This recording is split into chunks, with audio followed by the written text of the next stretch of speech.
보셨을지 너무 궁금하고, 오늘이 또 개봉날이어서 이 영화를 처음으로 보시는 관객분들이어서 한 분 한 분 더 여러분의 눈빛이 소중하고 간절하다라는 생각이 듭니다. 근데 많은 분들이 또 관심 가지고 와주셔서 일단은 너무 감사합니다. 잠깐 준비하는 동안 제가 제일 먼저 들어왔어요. 이 한 가족의 이야기인 것 같지만 사실 이제 영화에서도 계속 이어지는, 어떻게 보면은 나에게도 닥칠 수 있고 내 주변에도 닥칠 수 있는 일이라는 생각이 들고, 그래서 이 이야기가 마냥 고통스럽게만 끝나지 않았으면 좋겠다라는 생각을 했는데, 방법을 찾아가고 있는 게 아닐까? 새로운 문제들이 계속 닥치고 있을 것 같긴 하지만 어떻게 보면은 이런 일을 헤쳐나갈 수 있는 그런 맷집이 생기는 것 같아서 보는 내내 이 가족이 마냥 안타깝지만은 않았던 것 같습니다. 저희 다 오셨나요 혹시? 네. 게스트분들이 같이 영화를 보셔가지고 잠깐 준비를 하셨는데 지금 들어오실 것 같아요. 감독님과 배우님 그리고 원작자 분까지 모시도록 하겠습니다. 들어오시면 큰 박수 부탁드릴게요.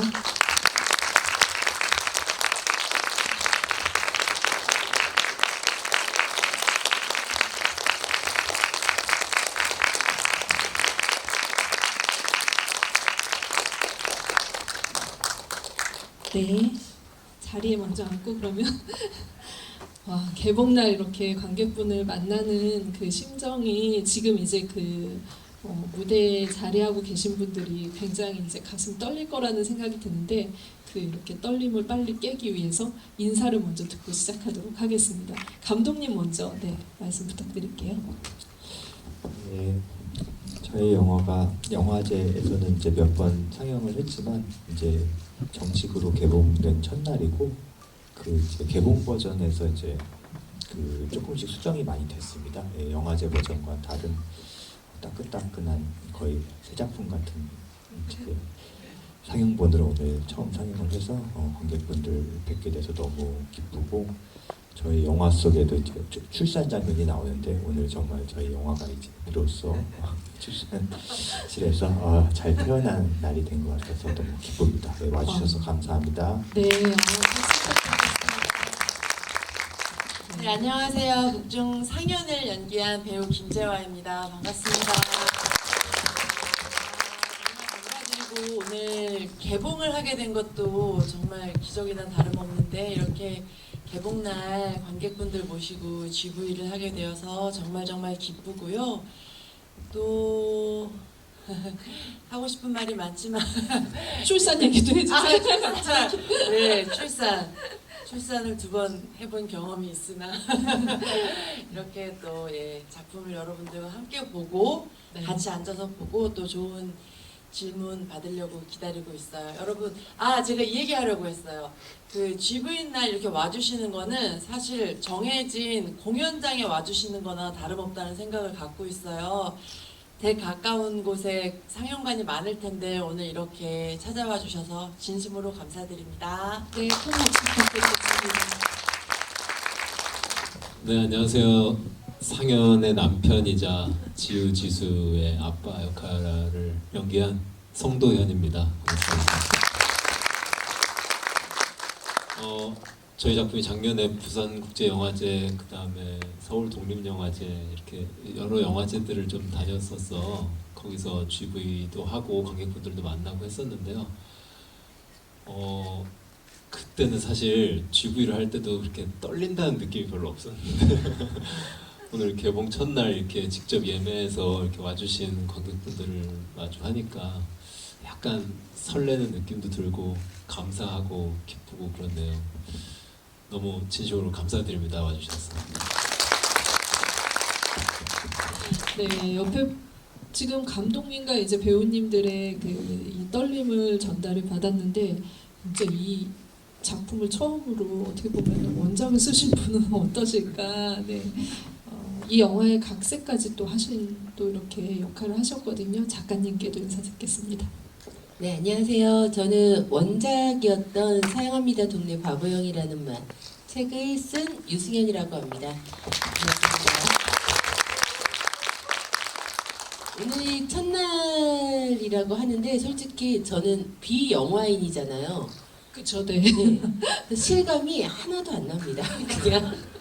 그냥 이러면서 보고 있어요. 그래서 질문 받으면서 네. 실감 한번 나도록 해보겠습니다. 네. 근데 작가님 이제 각색을 하셨기 때문에 이제 영화인으로 등극을 하셨습니다. 저 이제 영화인 됐나요? 네, 네. 저 여배우긴 합니다. 저기 조금 출연을 해서. 출연 이제 묶여서 이렇게 네, 앞으로 네, 활동을 감사합니다. 하셔야 될 것 같다라는 그래도 이제 제일 좀 궁금하긴 해요. 이 원작 보통 이제 그 원작을 쓰신 분들이 이 자리에까지 오는 경우는 많지가 않잖아요. 근데 지금 막 영화를 같이 보셨어요. 어떤 좀 느낌? 한 문장으로 먼저 얘기를. 실감이 안 나기 때문에 이 영화를 보면서 저의 역할을 김주아 배우님이 했다라는 생각을 안 들어요. 이게 굉장히 신기할 정도로 안 들고 네. 여러 번 봤단 말이죠. 이 영화를 5-6번. 근데 아마 오늘 처음으로 상현과 진명의 감정에 같이 완전한 몰입이 됐다고 해야 될까? 네. 그거를 정말로 오늘은 순전히 그 감정에 몰입이 돼서 이렇게 봤던 그런 시간이었던 것 같아요. 그래서 원래는 안 울었는데 이 영화 보면서 네. 오늘은 눈물이 좀 나더라고요. 김주아 배우님 왜 이렇게 웃으세요? 아니 보통은 거꾸로인데 네. 또 반대 입장에서 보시니까 네. 충분히 그럴 수 있으실 거라는 생각이 들어요. 네, 오늘은 두 분 이렇게 직접 주연을 하신 분과 실제로 어떻게 보면 이 영화의 그러니까는 대상이었던 모델이었던 분이 나오셨기 때문에 두 분의 이제 그 의견 차이 아니면은 이런 것도 들어볼 수 있는 시간일 것 같습니다. 먼저 감독님께 좀 이 얘기를 여쭤봐야 될 것 같아요. 사실은 제가 알기로는 이 작품 만들기 전에 장애인에 대한 다른 이야기를 준비 중인 걸로 알고 있었거든요. 그런데 어떻게 보면 이제 원작을 만나면서 조금 더 다른 결의 이야기가 생긴 것 같아서 어떤 임팩트가 있으셨을까? 왜 이야기를 먼저 하셔야 됐을까? 네. 네, 제가 이제 이 영화를 어떻게 시작했냐고 물었을 때 이제 뭐 다른 장애인 영화를 준비했다라고 이제 제가 여러 번 이렇게 말씀을 드렸었는데 사실은 말이 준비지 거의 뭐 시놉시스 정도와 그냥 뭐 이런 거 해볼까 구상 정도고 사실은 너무 아무것도 없는 그냥 상태에서 한마디로 그때 뭐 할지를 모르는 그냥 상태였고 그때가 제가 다른 작품들 한 몇 개 준비하던 게 다 엎어지면서 시간이 또 많이 지나고 그래서 이제 뭘 하지 하고 정말 약간 멍한 그런 시기에 이 책을 그냥 도서관에서 이제 우연히 읽었던 이제 장애 관련 도서제 여러 책 중에 하나였고요. 처음 읽을 때부터 혹시 이제 여기 원작을 보신 분들도 계시겠고 이제 혹시 보실 분들도 계시겠지만 처음 볼 때부터 너무 재밌었습니다. 책이. 네. 기자님 출신이어서 글발이 너무 글발이. 좋으셔서 재미가 있고 제가 생각했던 장애인 가족 얘기를 하는데 너무 재밌게 쓰셔가지고 책을 이 책 재밌다 하고서 이제 막 읽다가 엔딩에는 막 다양한 감정들이 오고 마지막 챕터에서가 이제 그 아이의 장애를 알게 된 그녀에게라고 저희 영화의 이제 마지막 씬이 있지 않습니까? 그걸 보시고 저거 너무 가짜 아니야 이런 얘기 하시는데 실제 이제 작가님이 겪으셨던 일인 거죠. 자기의 후배한테 전화를 받고서 그 후배에게 얘기를 들려주던 이제 마지막 챕터셨는데 그 챕터를 보면서 거의 영화 한 편을 정말 본 느낌. 책을 봤을 때 그래서 이거는 뭔가 영화를 해보고 싶다 강력하게 생각이 들었고 그러고 나서 하다가 보니까 정말로 제작 지원도 빨리 됐고 뭔가 오히려 공들여서 엄청 노력해서 준비했던 몇 년씩 시간을 보냈던 작품들은 결국 못 만들었는데 이 작품은 제가 21년에 기획을 해서 지금 상영까지 3년 동안 완성과 개봉까지가 정말로 어떻게 보면 순조롭게 진행이 됐던 작품이었습니다. 네, 저는 감독님이 빨리 만드셔서 좀 놀랐어요. 제가 감독님이 처음에 이 영화 투자를 받기 위해서 전주 국제영화제에서 PT를 하던 모습이 지금도 기억이 나거든요.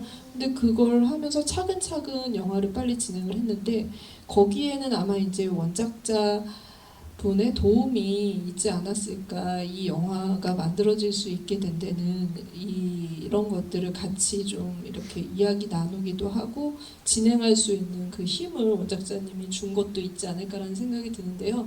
책을 보셨던 분들은 알겠지만 사실 작가님이 이 책을 자신의 경험을 쓰게 된 이유에는 현실과 영화는 다르다는 데서 출발했던 것 같아요. 근데 너무 많은 미디어나 아니면 영화나 아니면 이제 뭐 TV의 이제 드라마나 이런 것에서 장애인에 대한 어떤 왜곡 같은 것들이 분명히 있고 그 부분에 대해서 우리가 잘못된 것들을 받아들이기도 하고 극화되어야 되기 때문에 어쩔 수 없이 오는 과장된 것들을 바라보면서 현실에서 그 왜곡된 시선을 적용시키면서 살아가고 있는 거에 대한 갑갑함도 있었을 거라는 생각이 들거든요.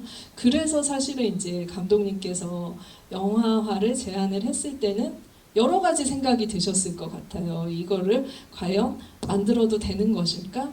내가 같이 이 부분에 대해서 뭐 참여를 해도 되는 것일까? 여러 어떤 생각들을 좀 하셨을지. 일단 진행자님이 말씀하신 것 중에서 굉장히 잘 짚어주셨어요. 현실의 장애인과 미디어에서 본 장애인은 다르잖아요.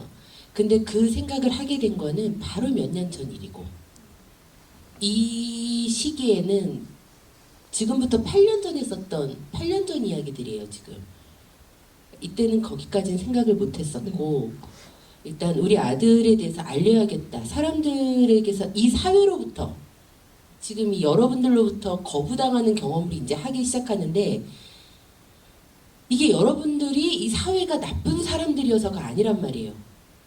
나쁜 사람들이어서가 아니라 왜 거부당하지라고 보니까 몰라요. 모르니까 오해하고 오해하니까 거리감이 생기고 그러니까 이렇게 되더라고요. 그래서 알리는 것부터가 시작이구나. 씨앗의 시작은 이거부터구나라고 해서 알리려고 쓰기 시작을 했고요. 처음에 전화가 왔을 때 많은 생각이 들었을 거라고 하셨는데 아무 생각이 안 들고 오케이 했습니다. 왜냐면 이 책을 쓴 자체가 알리고 싶었잖아요. 근데 그 가장 책은 작정하고 읽어야만 읽는 사람만 읽는데 영화는 미디어는 참 얼마나 접근성이 쉬워요. 언젠간 만들려고 했었거든요, 제가. 근데 제가 안 만들길 너무 잘했다는 생각이 들고 그래서 고민 없이 오케이 했습니다. 그 감독님께서 그럼 처음부터 작가님께 각색 작업을 좀 의뢰하셨던 거였어요? 보통은 이제 원작으로만 참여하시기도 하는데 이 경우에는 영화의 어떤 결들을 만드는데 같이 또 이렇게 머리를 맞대신 거잖아요. 그 결정을 하신 이유는 또 어떤 거였는지. 처음부터 그런 생각은 아니고 처음에 이제 인터뷰를 조금 몇 번 만나서 깊은 인터뷰. 작가님. 네, 작가님과 인터뷰를 많이 했습니다. 이 책을 읽으면서 이해가 안 갔던 부분들, 그 행간의 어떤 실제 어떤 사건이나 에피소드들을 이제 제가 시나리오를 써야 되니까 만나서 들었는데 작가님이 이제 연기도 잘하시거든요. 그 연기도 재연도 해주시면서 해주셨는데 그러면 혹시 그때 하셨던 대사들 조금 이렇게 적어서 좀 보내주실 수 있어요? 했더니 바로 이렇게 시나리오를 써서 주시더라고요. 그렇게 자연스럽게 각색을 참여하시게 됐던 것 같습니다. 아마 이제 여러분들이 이제 원작을 보신 분도 계시고 제목을 인지하고 있으실 텐데 사양합니다. 동네 바보라는 말, 동네 바보형이라는 말 이것과 지금 영화 됐을 때 제목은 그녀에게라는 제목이잖아요. 톤은 매너가 굉장히 달라질 수 있고 시점이 달라질 수 있는 어떤 선택이었다라는 생각이 들거든요. 두 분께서 이렇게 작업하시면서 이 엄마 상연의 어떤 그 관점으로 이 지금 닥쳐온 현실을 바라보게 된 그렇게 각색을 하신 이유가 있으실 것 같아요. 감독님께 먼저 좀 얘기를 들어보도록 하겠습니다. 네, 책 자체도 그 유상현 작가 엄마의 시점으로 싹 써 있는 책입니다. 그래서 그거는 뭐 책을 원작을 가져왔던 거고, 근데 저는 이제 사실 장애인 가족에 대해서 이 책을 읽기 전에는 더 몰랐고 이 책을 읽었다 해도 제가 얼마나 이해하는 폭이 정말로 모르잖아요. 근데 책은 아무래도 이제 실제 경험을 하신 경험담이고 그러다 보니까 제가 아무리 노력을 해도 이 책에 있는 그 뉘앙스나 이런 거를 100% 당연히 영화화는 못하고 저는 그래서 이 영화를 만들 때 어차피 저같이 정말 모르는 비장애인들이 이 가족을 봤을 때 느끼는 느낌들, 저처럼 전혀 무지했던 사람들이 이 책을 봤을 때 느꼈을 법한 그런 감정들을 좀 이렇게 번역을 해서 제가 느낀 것을 이렇게 좀 영화화하자, 이런, 그래서 저는 비장애인들이 더 많이 이 책을 봤으면 하는 바람으로 이 책을 소개한다는 개념으로 이 영상화를 했던 것 같습니다. 네. 작가님께도 사실은 이제 당연히 작가님이 쓰셨기 때문에 그 시각이 이 책에서 원작에서 훨씬 많이 드러날 수밖에 없겠지만 그 부분에 있어서는 좀 그러니까 돌봄 노동을 더 많이 하고 있는 어떤 엄마의 시각이 계속 지속적으로 작가님의 일이 아니어도 더 필요하다고 생각하셨을 수도 있겠다라는 생각이 들었거든요. 그 안에서 이제 그 남편분의 이야기는 짧게 어떻게 보면은 목소리를 한번 낼 수 있게 해주셨던 게 있었는데 어떻게 이제 그걸 잡아 나가시면서 쓰셨었는지, 그리고 왜 중요하다라고 생각하셨었는지. 저 이 책이 맨 처음에 나왔을 때 엄청난 호평을 받았어요. 그러니까 다 좋다고 아무튼 많이들 해주셨는데 비난받았던 부분이 하나 있었어요. 그게 그러니까 페미니즘적인 걸로 봤을 때 왜 돌봄 노동이 엄마한테만 가느냐. 근데 제가 막 가부장에 이렇게 기죽어 사는 사람으로 보이세요? 그러지 않잖아요. 그러고 싶어서 뭐 내가 그래서가 아니라 부부가 장애 아이를 키우는데 둘 중에 하나는 주 양육자가 되어서 어릴 때는 24시간 돌봄이 필요해요. 그럼 우리 둘 중에서 선택을 해야 되는데 연봉이 더 많은 사람.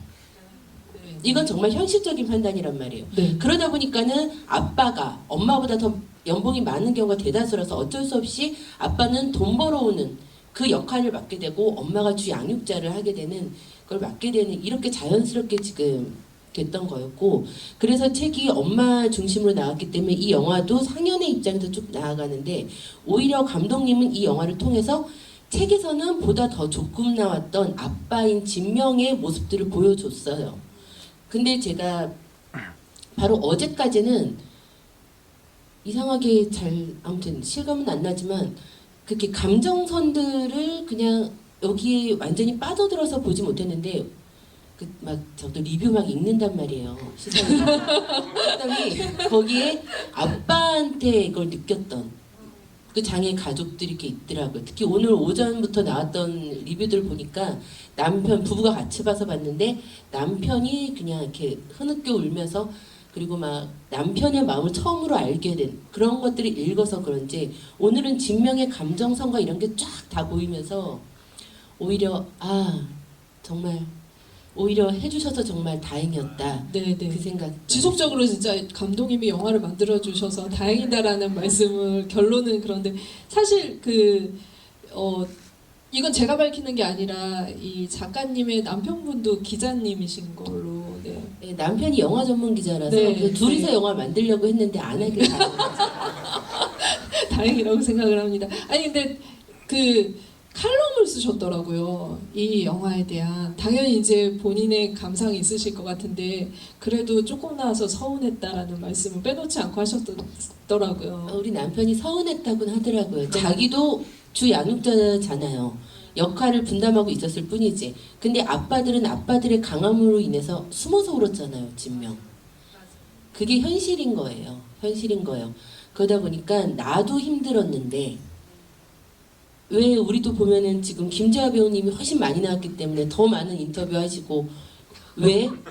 아빠도 같이 주 양육자였는데 이제 이런 것 때문에 우리 남편이 서운했다고 합니다. 아니 그러면은 진명 역할을 한 성도연 배우님은 서운하셨나요? 조금 나오셔서. 사실 저는 전혀 서운하지 않았고요. 네. 처음 이 작품에 참여하게 된 계기도 김재하 배우가 추천을 해서 오디션을 보게 됐었고요. 작품에 참여 처음 하게 됐을 때, 이제 시나리오를 받았을 때부터 사실 시나리오 처음 받았을 때와 지금 영화 완성본과 진명의 어떤 역할의 어떤 비중의 크기는 사실 거의 대동소이하거든요. 네. 처음부터 이거는 상연의 영화고 상연의 감정이나 이걸 따라가는 영화고, 아빠는 옆에서 조금 같이 이걸 겪고 있지만 그게 전반적으로 드러나지는 않는 뒤에서 살짝씩 있는 그런 역할로 처음부터 알고 있었고 그리고 그 역할도 되게 저는 감사하다고 생각을 했었어요. 네. 근데 저도 아까 작가님 말씀하신 그 실제 진명 모델이신 그 김재국 기자님께서 어제 쓰신 글을 어제 새벽에 읽었는데 울었어요. 저 보고 그 아마 여기 작가님도 계시고 김재하 배우는 아마 더 했을 텐데 이게 실존 인물이 계시고 살아 계시는 이야기다 보니까 이게 혹시나 그분들한테 누가 되지 않을까에 대한 부담이 굉장히 사실 컸었어요. 그래서 제가 잘한 건지 혹시나 네. 그런 마음이 항상 한켠에 있었는데 네. 물론 이제 직접 뵈면 아우 너무 잘해주셔서 감사해요라고 하셨지만 속으로 어떤 생각하실지 네. 몰랐는데 아, 어제 칼럼으로 지금 다 이제 밝혀진 거죠. 네, 그래서 네. 너무 감동받았고 네. 그리고 아버지의 어떤 그 입장에서의 그 글을 더 보면서 더 굉장히 많이 울컥했다. 네. 어쨌든 잘했는지 굉장히 또 이렇게 좀 긴장이 됐었다라고 하셨는데 그 아버지가 가지고 있는 이 고통스러운 순간들을 배우님께서 잘 표현해 주셨다고 생각하시는 거죠? 저기 생각하시는 분들은 박수로 한번 좀 부탁드립니다.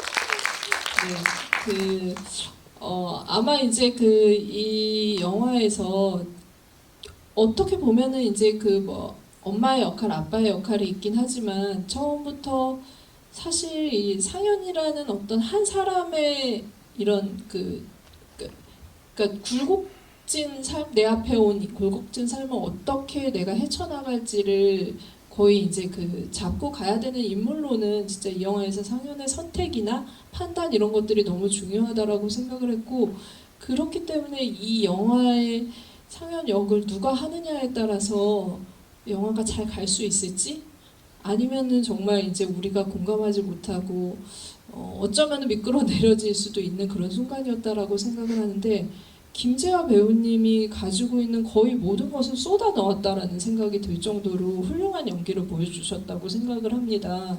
그래서 이게 배우님한테는 정말 큰 도전이기도 하지만 한편으로는 좀 도망가고 싶은 그런 역할이기도 할 것 같다는 생각이 들었었거든요. 워낙 많은 감정의 결도 있을 뿐더러 수행해야 될 것들도 많고 근데 제가 또 듣기로는 배우님께서 그 당시에 너무 연기를 할 수 없을 정도로 번아웃이 왔다라는 얘기를 들어서 어떤 것이 배우님을 잡아 끌어서 여기까지 오게 만들었는지 이 영화를 처음 제안받았을 때 어떤 마음이셨는지 말씀을 좀 부탁드리겠습니다. 네, 감사합니다. 저는 네, 잘 들리시죠? 네. 참 희한하게 아이들을 낳고 연년생으로 낳으면서 작품들은 더 많이 들어오게 되었고 배우로서는 정말 좋은 작품들 만나면서 재미나게 촬영을 해왔었는데 그러면서 동시에 아이들하고 물리적으로 그 함께하지 못하는 그 시간에 대한 죄책감들이 늘 있었어요. 그리고 또 제가 아이들을 막 낳았을 당시에는 그 촬영 시간에 대한 그 규제가 거의 아직 막 정확하게 있기 전이라서 밤새고 들어가면 누워있는 남자 3명을 보면서 미안하고 하지만 난 씻고 또 바로 나오고 막 이런 삶을 살면서 어느덧 큰아이가 초등학교 1학년이 되었던 시점이 있었어요. 그런데 그때는 정말 배우로서는 너무나도 감사하게 다작을 하면서 드라마도 찍고 영화도 찍고 플러스 예능까지 계속 하게 되면서 배우로서는 너무 행복한 선택되어지는 직업이다 보니까 그랬는데 와 우리 아이가 1학년 1학기가 딱 되었는데 다른 일하는 엄마들도 가끔은 1학년 1학기 때 휴직을 하기도 하잖아요. 그만큼 너무나 중요한 시기고 근데 저는 그때 그걸 못하고 이제 있었어요. 그러면서 여러 가지 어쨌든 뭐 속속들이 말씀드리기는 쉽지 않지만 제 스스로 많이 그 감정적으로 또 심리적으로 많이 힘들 때 아 이거는 이렇게 해서는 안 되겠다 싶어서 다 같이 예, 저기 강원도 양양에 이제 이사를 가기로 마음먹고 딱 이사를 가서 한 달 정도 됐을 때였어요. 그리고 저는 이제 정말 회사에도 말씀드리고 저는 당분간 일을 좀 못할 것 같습니다. 그랬는데 그녀에게가 저한테 온 거예요. 근데 배우로서 너무 잡고 싶은 역할이죠. 정말 아마 누구한테 제가 처음이었나요? 아 여기서 네. 아마 되게 네. 많은 배우분들이 이 작품은 무조건 하고 싶었을 거라고 생각해요. 근데 어쨌든 제가 갖고 있는 이 상황상 제가 우리 집 식구들 다 끌고 강원도까지 갔는데 미안 나 잠깐 또 촬영하고 올게 이러고 갈 수가 없는 상황이었는데 참 너무나 신기하게도 저의 그 데뷔작이 영화 하모니예요. 근데 하모니의 강대유 감독님께서 전화를 하시더니 그 시나리오 받았지?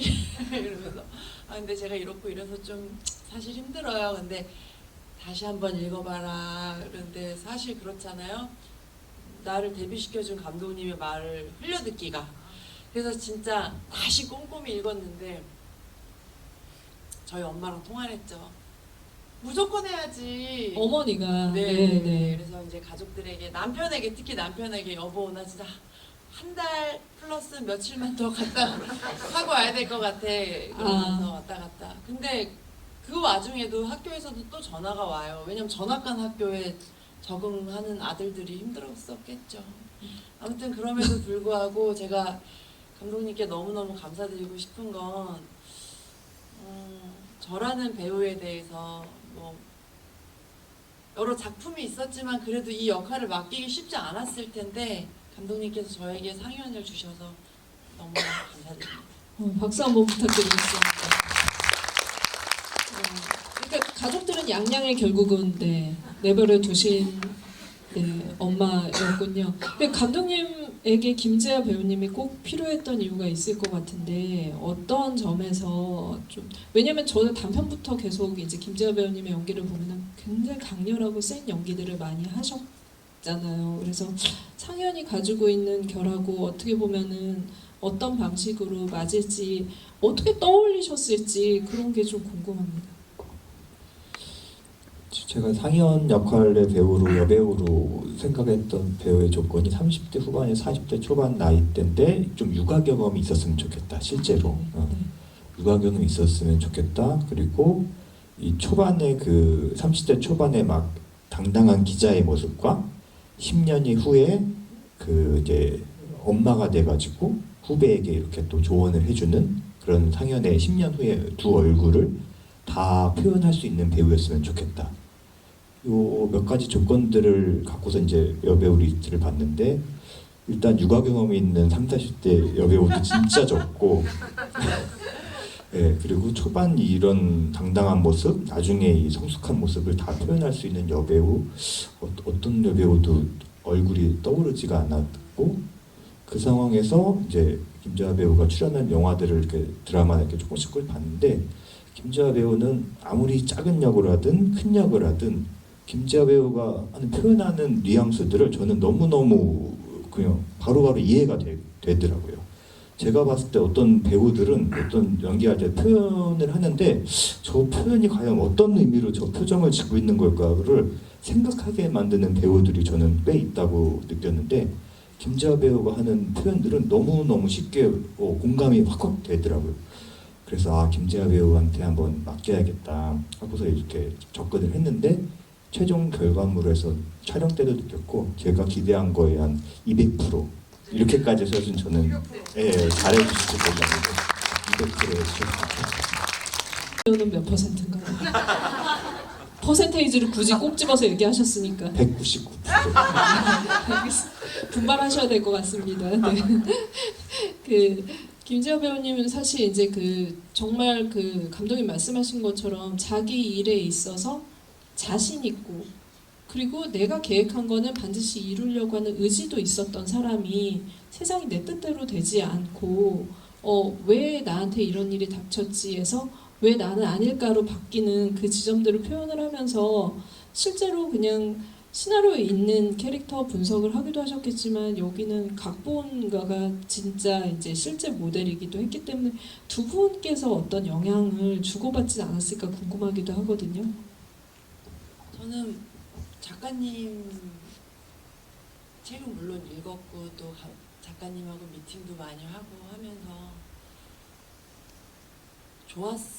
좋았는데 실존 인물이잖아요. 그러니까 그리고 내 옆에 계시고 그리고 가족이 있고 그 엄마를 표현해야 되다 보니까 도움을 엄청 많이 받았음에도 불구하고 촬영하는 어떤 순간순간들에는 이게 맞나? 작가님이 이렇게 하셨을까? 이렇게 생각했을까? 자꾸 유상연보다는 류승연에게 자꾸 저도 모르게 막 포커스가 가더라고요. 그럴 때는 너무 걱정이 앞서다 보니까 그냥 그 생각을 순간 접자. 그리고 나에게는 이 시나리오만 있는 거라고 생각하자. 이럴 때도 있었어요, 사실.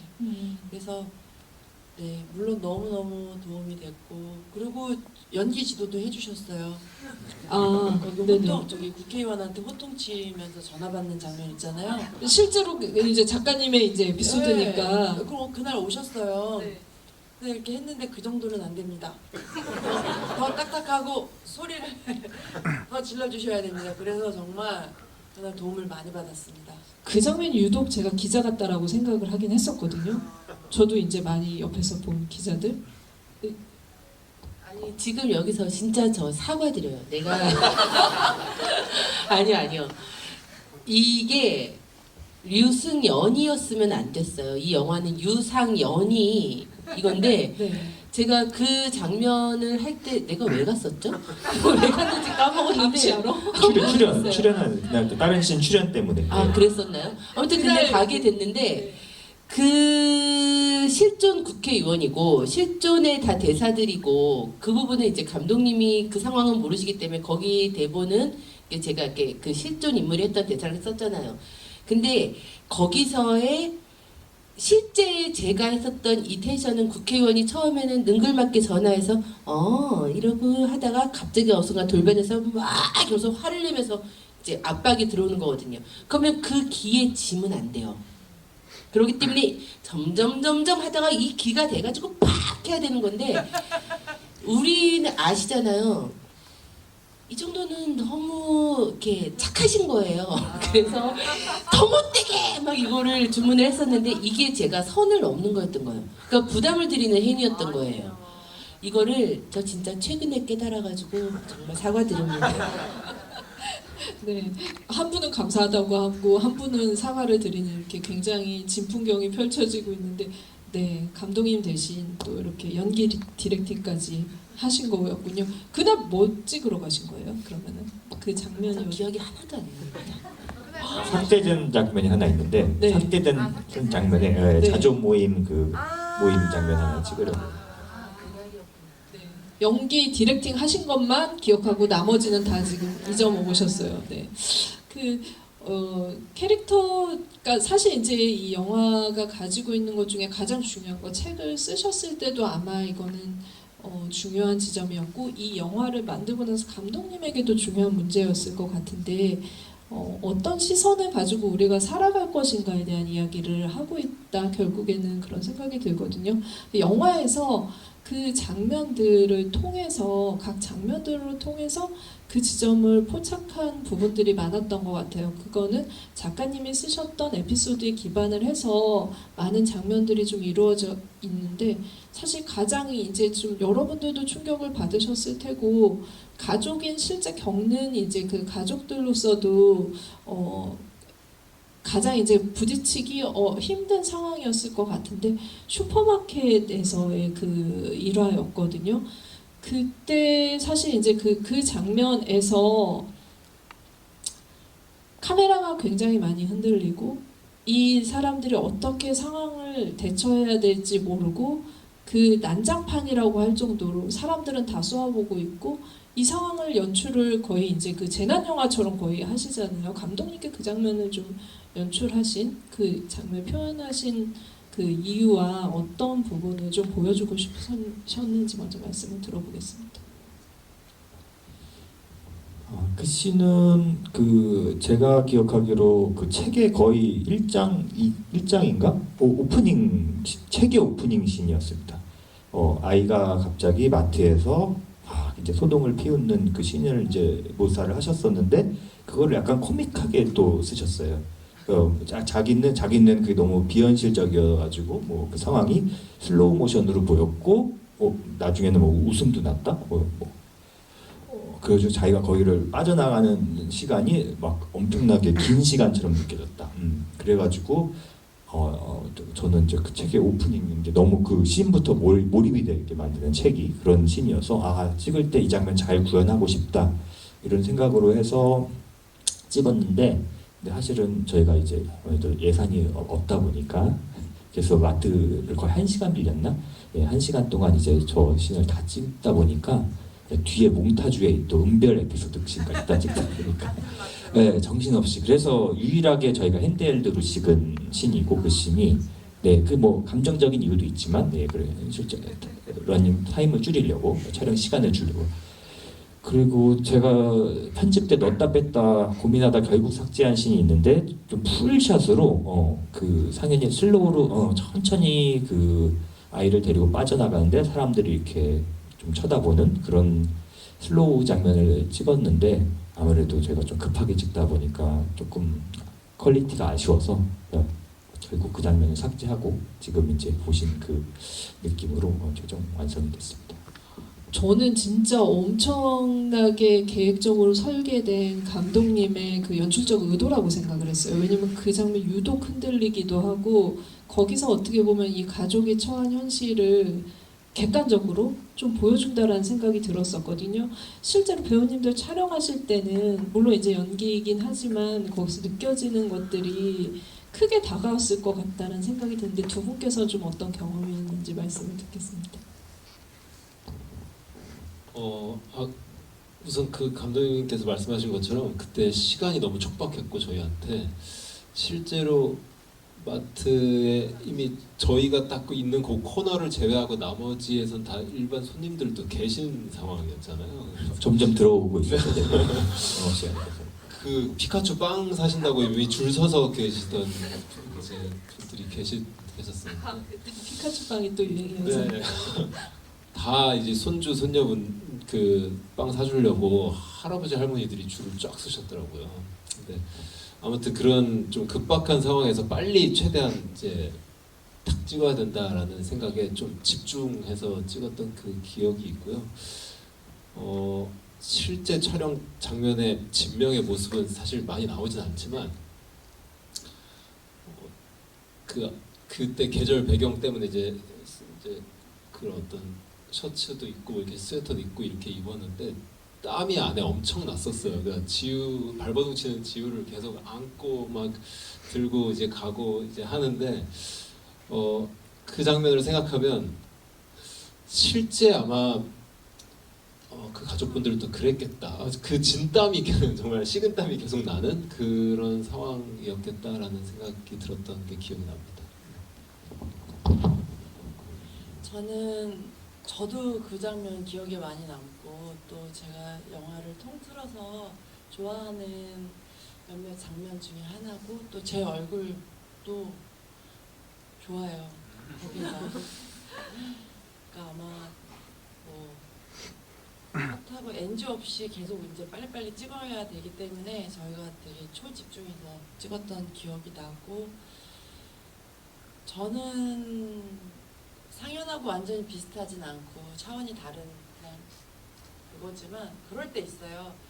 뭐 많은 분들이 알아봐 주진 않지만 어쨌든 배우라는 직업을 가지고 우리 아이들하고 어디 가 있거나 학부모로서 참여할 때 그 난감한 순간들 또는 또 배우의 자식이라서 또는 그런 괜히 막 그런 생각 많이 할 때도 있고 또 그렇게까지 나를 보지 않는데 내가 의식해서 뭐라 그랬지? 더 조심하면서 살아야 되는 어떤 그런 입장일 때가 종종 있거든요. 네, 네. 그럴 때가 많이 생각이 났습니다. 아무도 못 알아보는데 혼자서 이러면 안 되지 저러면 안 되지 하면서 애들을 좀 되게 더 다그치면서 지금까지 키웠던 것 같아요. 네, 그 장면이 그냥 정말 그러니까 뭐 과장되게 현실을 표현했다라기보단 영화적으로 진짜 리얼하다라는 생각을 했고 왜 시선의 문제인가를 좀 말씀을 드렸던 이유는 작가님께서 그럴 때 차라리 미안하다고 하지 않고 충분한 시간을 두고 그냥 걸어나가는 사회가 됐으면 좋겠다라고 하셨던 그 책의 글귀가 기억나서였거든요. 이 사회가 어떻게 그러면은 같이 살아갈 것인가를 봤을 때 진짜 모르지 않고 계속 어떤 방식으로 받아들여주는 어떤 시간들이 필요할 것 같은데 그 부분에 제일 이 시간 동안 많은 고민을 하셨을 것 같다는 생각이 들어요. 저 마트 씨는 너무 일단 좋았던 게 제가 오늘은 감정으로 확 빨려 들어갔다고 했잖아요. 김재화 배우님의 얼굴에서 초집중을 하셔서 진짜 그런 건지 이 감정 하다못해 그 지친 표정부터 당혹부터 모든 게 정말 정말 너무 좋았어요. 근데 아쉬웠던 건 주변 사람들이 다 쳐다보지 않더라고요. 실제는 그러지 않아요. 실제는 저 장면 속의 전날은 아들이 텐트럼이 빵 하고 터지는 순간 이마트 커다란 이마트이기 때문에 안에 1층에 수백 명이 있는데 우리 왜 귀신 지나간다라고 하잖아요. 순식간에 갑자기 싹 조용해지는 거. 모두가 행동을 멈추고 아 하는 순간 귀신이 확 지나가니까 그 수백 명의 웅성거림이 침묵 그리고 소리 지르는지.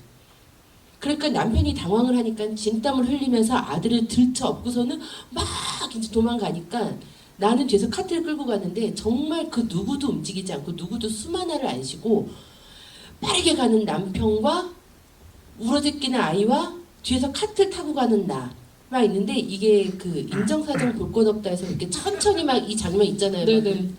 딱 그 장면이 보면서 내가 오늘도 영화를 찍는구나. 현실에서. 그 정도의 이게 충격과 이거이기 때문에 그래서 제가 바라는 이 영화를 통해서 여러분한테 부탁드리고 싶은 건 그런 거예요. 그럼에도 불구하고 저희 아들이 슈퍼마켓 마트에 가서 물건 살 때 기다릴 줄 알고 이런 성인으로 자라는 걸 바라지 않으세요? 만약에 그거를 제 아들이 내가 이 시선 때문에 두려워가지고 얘를 마트에 이제 안 데리고 다니기 시작하면 얘는 37살, 24살이 됐을 때 키가 이만하고 등치 이만한 성인 발달장애인이 마트에 가서 줄 서지 않고 난동 부리면서 내가 빨리 할 거야. 얘는 이렇게 자라게 될 거예요. 그래서 세상 밖으로 나와서 연습을 해야 돼요. 끊임없이. 그럴 때 필요한 게 여러분의 포용, 관용, 조금의 기다려줌. 평생에 한두 번도 안 만날 거 아닙니까? 이런 상황들. 여러분들은 그쵸? 그 몇 분일 텐데 그런 거 기다려주시면 좀 더 살기가 편해지겠더라고요. 그래서 그런 거 부탁드립니다. 네, 작가님께 박수 한번 부탁드리겠습니다. 저도 그 기자님 질문해 주시니까 생각이 나는데 네. 초고에 그 지금 영화 속 장면이 있고 그 다음에 환타지처럼 두 번에 또 그런 일이 벌어지는데 그때는 주변 분들이 이렇게 그냥 모른 척 해주는 그런 초고가 초고에는 있었던 씬입니다. 중요하게 그렇게 변화를 보여주려고 했던 씬이었는데 네, 삭제돼서 그렇고 네. 저희가 GV를 꽤 했는데 이 씬에 관한 질문은 저희 처음 해주셔서 너무 감사드립니다. 네, 알겠습니다. 제가 드릴 질문이 너무 많긴 한데 시간이 많이 흘러서 여러분들의 질문을 좀 받으면서 이야기를 더 진행을 좀 해보도록 하겠습니다. 질문이 있으신 분은 손을 들어주시면 네, 마이크 드릴게요. 네.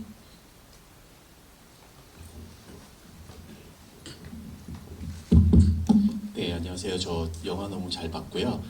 저는 궁금한 점이 세 가지나 있긴 한데 얼른 세 가지? 좀, 그러면은 하나만 그 중에서 제일 중요한 걸 먼저 하시고 네네. 나중에 시간이 남는다 혹여라도 그럼 다시 드릴게요. 네, 알겠습니다. 네.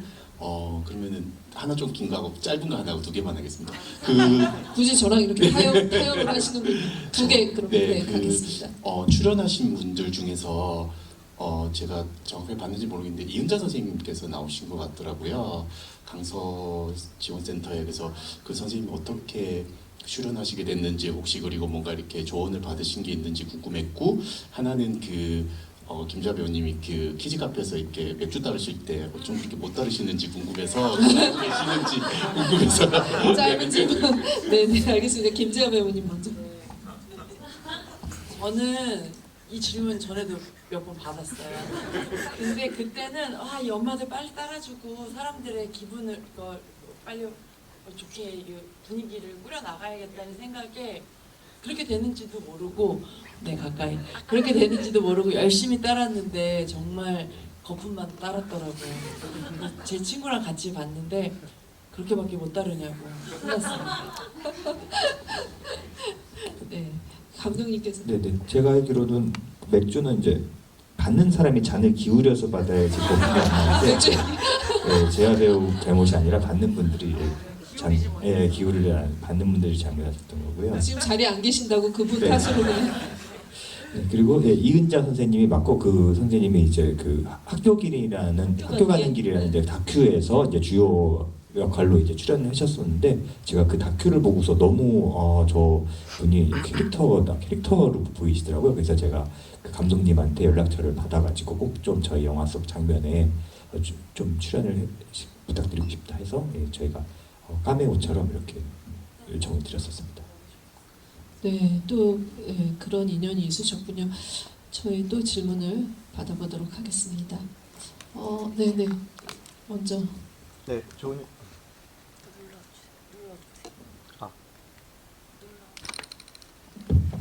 네, 좋은 영화 잘 봤습니다.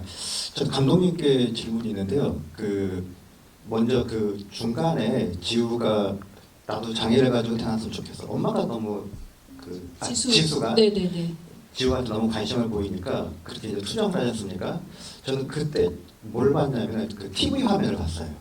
TV 화면에 개그 콘서트 장면인가요? 거기 보면 이제 개그맨 김대희가 동네 바보형으로 나오는 코 이렇게 하면서 그래서 이제 그 감독님이 되게 치밀하구나.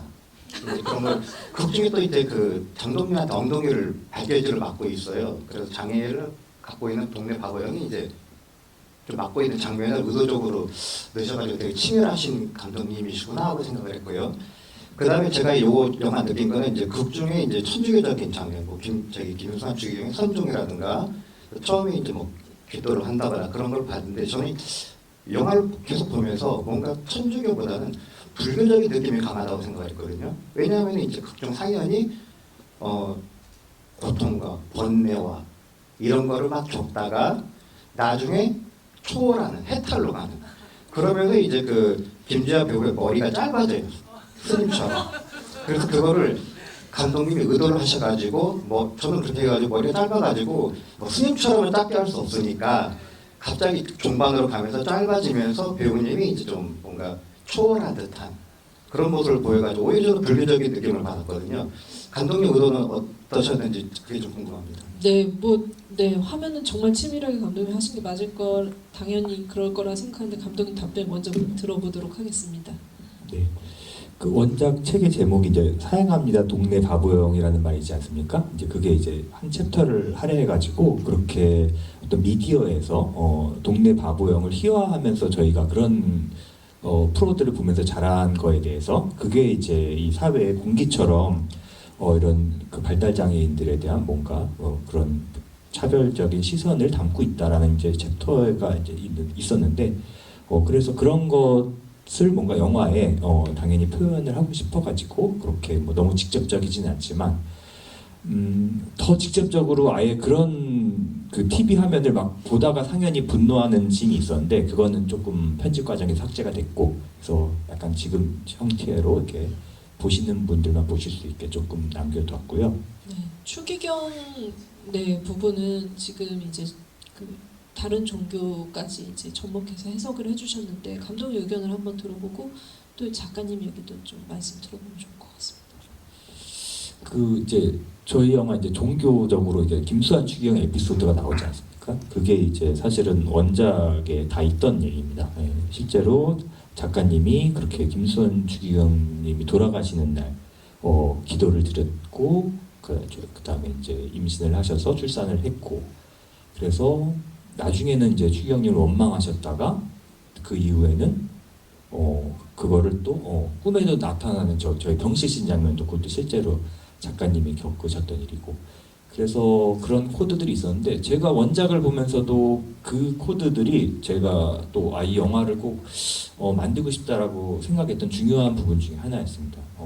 저도 어떤 특정 종교가 있는 건 아니지만 저도 되게 종교에 관심도 많고 그다음에 종교적인 거의 뭐 영화인이지만 독립영화인이 거의 종교인에 가까운 삶을 살고 있기 때문에 영화라는 종교로 가까운 종교인에 가까운 삶을 살고 있다고 스스로 생각하고 있고 그래서 얘기는 조금 슬프기도 하네요. 네, 그래서 하여튼 저는 이제 종교들이 이제 어느 종파를 떠나서 다 결국 하는 얘기는 같은 얘기를 한다라는 또 생각을 갖고도 있고 그래서 보신 게 아마 좀 그렇게 봐주셨다면 저는 오히려 제 의도가 좀 잘 전달된 것 같아서 너무 감사드립니다. 네, 뭐 추기경 그 부분은 원작에 워낙 이제 또 많이 표현된 부분이기 때문에 작가님께 그 종교적인 함의를 좀 저는 종교가 특별히 없습니다. 모든 종교를 다 믿어요. 급할 땐 다 기도합니다.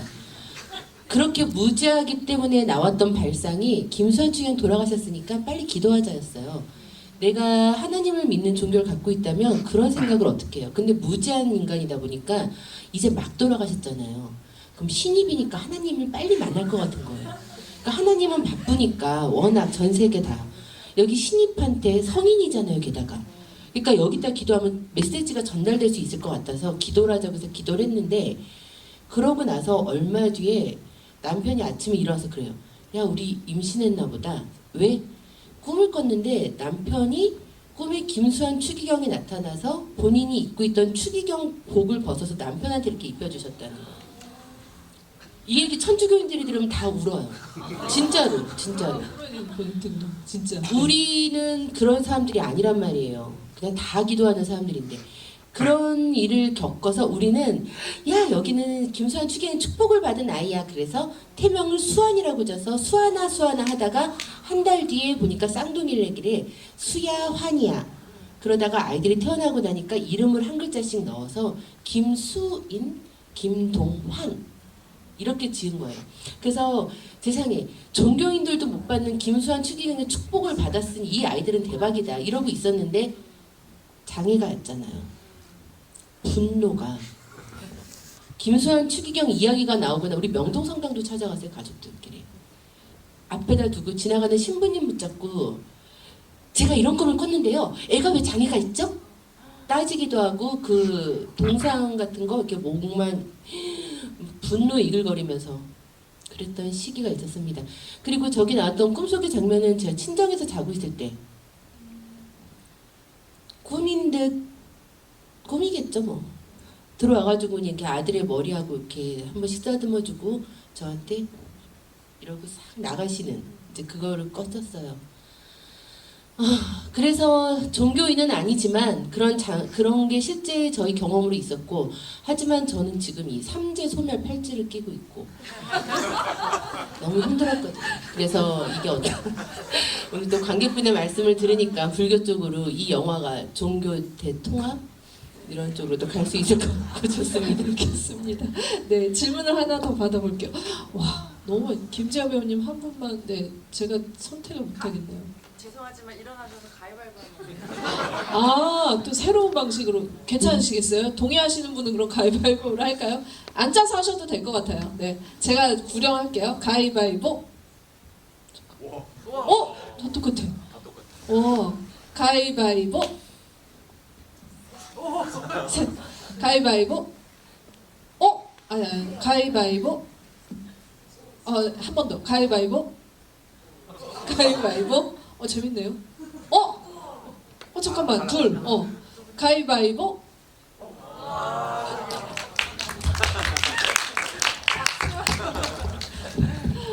이러고 다른 분 또 주면 억울하죠. 이기신 분이. 아, 예, 안녕하세요. 저는 지금 저 제목에서 말씀하는 그 사람들 중에 한 명이에요. 저는 작가님이랑 같은 구에 살고 있는 발달장애 키우고 있는 엄마고요. 예, 지금 이 영화가 지금 저희 발달장애 키우는 엄마들 사이에서 엄청 핫해요. 핫해요. 네, 모두 다 막 네. 보러 가겠다, 뭐 모든 또 그런 지원하는 곳에서 뭐 표 다 뿌린다, 보러 가자, 지금 그런 상황인데, 저는 이제 이 영화를 보면서 결국에는 이제 저도 지금 작가님 같은 삶을 그래도 살아왔던 삶을 지금 살고 있는 중이고, 결국에는 이제 이 아이들의 삶이 치료실에 있지 않다, 사회 속에서 살아가는 데에서 있다, 이렇게 얘기를 하셨는데. 어쨌든 지금도 어쨌든 현재 진행이시잖아요. 아이를 키우고 이렇게 있으시니까 지금은 어떻게 지내고 계신지, 그리고 이제 앞으로 또 성인기가 또 아이가 성인기가 되잖아요. 그럼 그 성인기에 대해서도 뭐 또 책을 쓸 계획이 있으신지, 아니면 그 성인기에 대해서 또 영화를 만들 계획이 있으신지, 그런 게 궁금하고, 뭐 네. 지금은 이런 치료실 반복되는 이런 삶 속에서 많이 좀 벗어나서 정말 엄마 본연의 삶에 충실하고 계신지, 이런 게 궁금해서 질문 드립니다.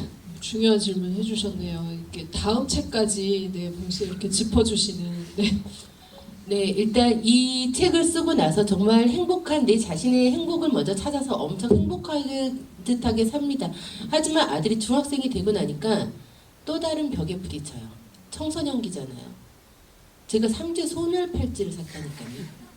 정말로 너무너무. 사춘기가 있는 거죠. 아니요, 아들의 사춘기 때문이 아니에요, 배우님. 아들의 사춘기 때문이 아니라, 여기 지금 특수교사 선생님도 이 자리에 계신데 할 말이 말씀 아무튼 그래서 정말 힘든 시기를 보냈다가 이 초반에 상영이 초반에 겪었던 그 무력함에 다시 또 빠져들어가고 싶지 않은 거예요. 그래서 다시 힘을 내기로 결심을 했고, 그래서 이 영화와 책은 아동기였다면 이달 말에 청소년기 책이 나와요. 네. 그러고 저는 딱 한 편만 더, 아니 하나만 더 쓸 거예요. 장애 관련해서. 성인기 때. 성인기 가면은 그때는 잘 살겠어요? 아니에요. 어차피 또 부딪힐 거예요. 그러면 몇 년 동안 또 이 사회복지계로 나가는데, 그 안에서 여기 사회복지사님들도 아마 오늘 오신다고 또 내가 들었거든요. 네. 그럼 사회복지계 안에서 또 마주하는 어떤 분노들을 몇 년 동안 쌓아두다가 그걸 책으로 해서 성인기까지 1부, 2부, 3부 하고 나는 끝낼 테니까 우리 감독님이 그녀에게 2, 3탄 쓸지는 우리 감독님에게 달렸습니다. 그러니까 약간 이제 반제장 1, 2, 3부작 같이 여정을 준비되셨어요? 네. 그녀에게 흥행 결과에 따라 네네. 그녀에게 흥행 결과에 따르신답니다. 그러면 많이 입소문 좀 내주셨으면 좋을 것 같고, 그 다음 나오는 책은 벌써 이제 이제 작업이 끝났잖아요. 제목을 그러면 여기서 제목은 아들이 사는 세계예요. 아들이 사는 세계가 달라졌거든요. 알고 보니까 저 때 세계가 훨씬 더 친근했더라고요. 왜냐하면 그나마 어린이라서.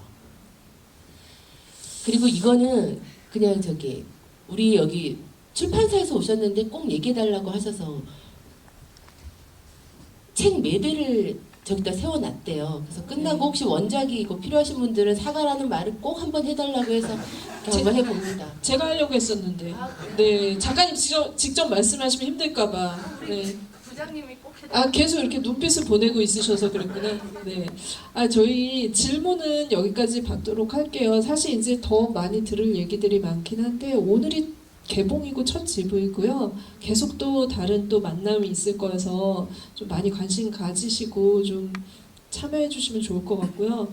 저희 마지막으로 이제 그 감독님과 작가님께 인사를 좀 드려야 될 것 같은데, 분명히 이제 이게 그러니까 책이든 아니면 영화든 어쨌든 이게 가닿는 관객분들에게, 그러니까 이 상황을 바라보고 있는 우리의 시선이 조금 1cm라도 달라지기를 바라는 마음이 있으셨을 것 같아요. 그런데 만들고 나서 사실은 감독님도 배우님도 1cm 정도 또 달라진 지점들도 있을 것 같다라는 생각이 들거든요. 그래서 이 영화가 어떤 또 의미로 다가왔는지 이 작업이 그 이야기를 해주시면서 마지막 인사도 해주시면 감사하겠습니다. 네, 그러면은 배우님 먼저. 네. 우선은 저희 이제 개봉 첫날이니까 사실 상영관이나 상영 시간이 아주 많지는 않아요. 그래서 아무 때나 아무 영화관에나 가서 보실 수 있지는 않은데 찾아서 직접 가서 보셔야 되는데 주변에 좀 작품이 좋으셨다면 주변에 많이 좀 추천해 주시면 저희 영화가 길게 오래 사랑받는 영화가 되지 않을까. 단체관람 말씀하세요. 단체관람 이런 거 있으면 너무 감사하죠. 그리고 개인적으로 저는 이 작품 참여하면서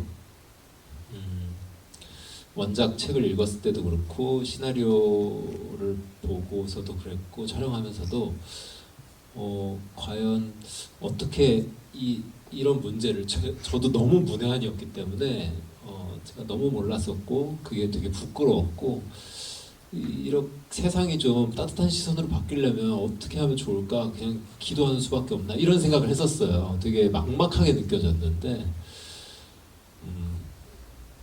제가 작년에 부국제에서 저희가 처음 GV를 하고서 부국제 GV를 하다가 관객분들의 리뷰를 이렇게 듣다가 저희가 울컥했었던 경험이 있는데 그때 좀 깨달은 건 세상을 바꿀 수 있는 건 결국 제가 이 작품을 참여하면서 제가 바뀌었더라고요.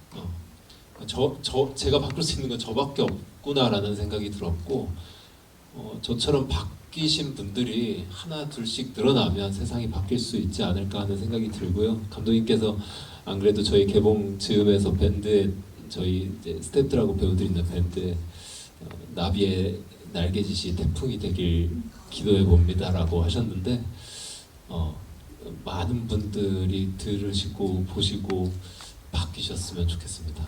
감사합니다. 배우님, 네, 박수 부탁드리겠습니다. 좋은 말씀 해주셨습니다. 네, 김지아 배우님. 예, 저는 사실 2년 전에 이 작품이 아니었으면 지금까지 작품을 못하고 그 늪 속에서 헤어나가지 못하고 있을 수도 있는데 가자마자 저를 바로 건져주셔가지고 감독님께 너무나 감사드리고 상현이라는 인물 그리고 그녀에게를 촬영하면서 배우로서 엄마로서 한 사람의 인간으로서 1cm보다 더 많이 내적으로 성장을 할 수 있었던 기회가 되어서 진심으로 감사드려요. 그리고 함께했던 도연 씨 감사드리고 오늘 이렇게 와주신 관객 여러분들 진심으로 감사드리고 나가실 때 저랑 꼭 사진 한 장 찍으시고 SNS에 많이 네, 올려주세요, 여러분. 감사합니다. 네, 박수 부탁드립니다. 저는 그냥 하나만 말씀드리고 싶어요. 오늘 영화 괜찮으셨나요? 네. 괜찮으셨으면은 SNS 통해서 홍보 좀 많이 해주세요. 저희가 10일, 12일에는 상영관이 그나마 좀 있는데 이제 베테랑 개봉하는 13일부터 완전 사라져 있더라고요. 막 아침에 8시 반, 막 9시 40분 여기서 살아남기 위해서는 추석에 좀 굉장히 많이 이게 분위기가 중요할 것 같아요. 그리고 만약에 오늘 영화 좋게 보셨다면 저는 태그 하나씩 걸고 싶어요.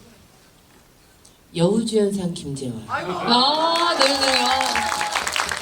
그래서 저는 개인적으로 아니요. 이 영화는 김재화 배우님이 아니었으면 이만한 힘을 갖고 쭉 가지 못했을 거예요. 네. 그래서 백상이나 청룡 둘 중에 하나 여우주연상 못 가면 네. 분노할 겁니다. 그래서 함께 같이 그거 한번 해봤으면 좋겠습니다. 작가님은 뭐든 계획한 대로 좀 이루시는 분이시잖아요. 네, 오늘 오신 분들 인증은 그러면은 태그 여우주연상 김재화. 네. 알겠습니다. 감독님 말씀 들어볼게요. 네. 오늘 이렇게 늦은 시간까지 와주셔서 GV까지 참석해 주셔서 너무 감사드리고요. 네, 저희 영화가 이제 보시기 전에 조금 뭔가 여러 가지 선입견이 좀 있는 영화 같더라고요. 보시기 직전까지는. 네, 근데 만약에 보신 분들은 다들 이렇게 생각했던 것과 좀 다르게 또 닿았다고 이런 얘기 많이 하셔가지고 그렇게 약간 주저하시는 분들이 이제 리뷰를 보시고 아마 많이 결정을 하시는 것 같은데 그런데 조금 이렇게 리뷰들을 잘 써주시면은 그렇게 좀 망설이셨던 분들이 보시는 쪽으로 오는 영화가 되지 않을까 생각이 듭니다. 네, 감사드립니다. 네, 그러면은 해시태그 여우주연상 김재화 이거 잊지 말고 가시고요.